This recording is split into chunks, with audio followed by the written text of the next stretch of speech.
Ramazon oyida ehtiyojmand aholini davlat tomonidan qo'shimcha qo'llab-quvvatlash maqsadida muhtaram prezidentimizning 67-son qarori qabul qilindi va mana shu qarorga muvofiq aytish kerakki, 800 milliard so'm mablag'lar bevosita vaqf xayriya jamoat fondiga ajratiladi.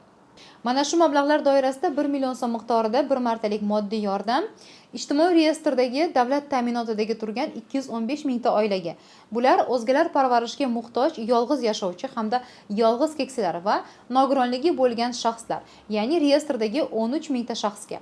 Shu bilan birgalikda 500 ming so'm miqdoridagi bir martalik moddiy yordam esa ijtimoiy reyestrdagi kambag'al oila toifasidagi 421 mingta oila.